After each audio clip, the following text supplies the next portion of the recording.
All right, guys. So Nigerians are making life very difficult for Reno Omokiri in Mexico.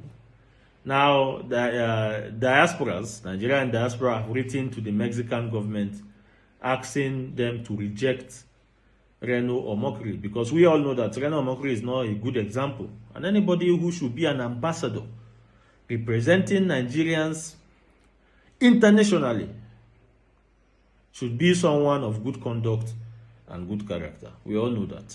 But then, someone like Reno Omokiri is unfit to represent Nigeria, even locally. Talk more of internationally, because he is not a good example. And then, for an ambassador, when it comes to character, when it comes to discipline, you should stand out, because the next generation is to learn from you.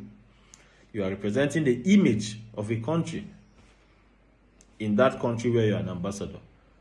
And then we all know that Reno Omokiri is not fit for this purpose. With his past, with his present, we know that he's a sycophant, he's a political jobber, he's someone that can pre-sing just to feed his stomach, he's a liar, he's a propagandist. Someone like that is not qualified, and that is why they wrote this letter to the Mexican government, stating reasons, obvious reasons why Reno Omokiri is not fit to be ambassador. Let me show you, and when we'll come back, we'll wrap up. Yeah, so as you can see from Saga Reporters, it says Nigeria diaspora group writes Mexican president calls for Reno Omokiri's rejection as ambassador. Now let's get into details of this news. The Nigerian diaspora organization has written to President Claudia Sheinbaum of Mexico, urging her to reject the appointment of Reno Omokiri as Nigeria's ambassador to the country. In a letter signed by Comrade Frederick Oderigi, Global Coordinator of the Global Coalition for Security and Democracy in Nigeria, the group described Omokiri as a misfit and must be rejected by your country. The controversial character, who is usually clever in a dishonest way, has been posted by the government of Nigeria to satisfy the desperate interests of some persons for insidious reasons, the group said. The organization accused the Nigerian government of bypassing proper legislative scrutiny, saying Omokiri was not screened by Nigeria's National Assembly. He was hurried through the process and asked to take a bow and go, to avoid genuine scrutiny and the debate against his controversial appointment, which has been widely condemned by Nigerians. According to the group, for reasons best known to the President of Nigeria, Omokiri has been temporarily planted in your country by the current government of Nigeria, whose term will expire by early 2027. A new government will recall him, it said. Omokiri is a controversial figure, lacking integrity and moral authority. Oderigi further criticized Omokiri's character and past actions, alleging he is self-seeking and of very righteous tendencies, known for flippant and provocative rhetorics and divisive public altercation.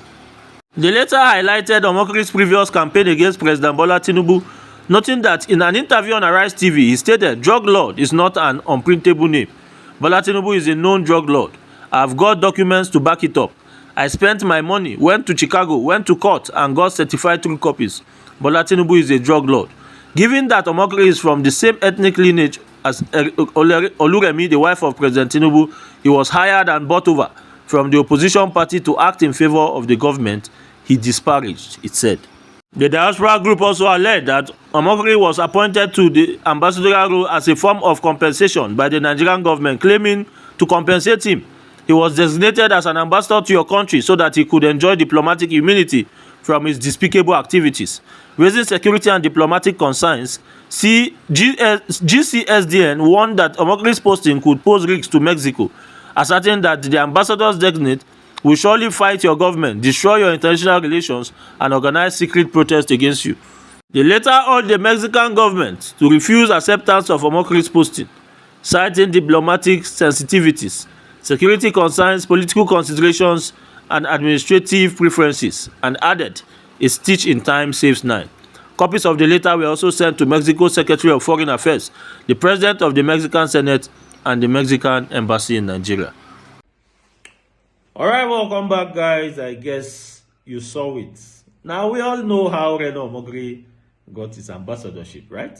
Because he started doing the bidding of Tinubu. He started attacking people who Tinubu sees as sworn enemies. Peter Obi, obedience, and the Igbo tribe. That is what gave RENO OMOKIRI's ambassadorship.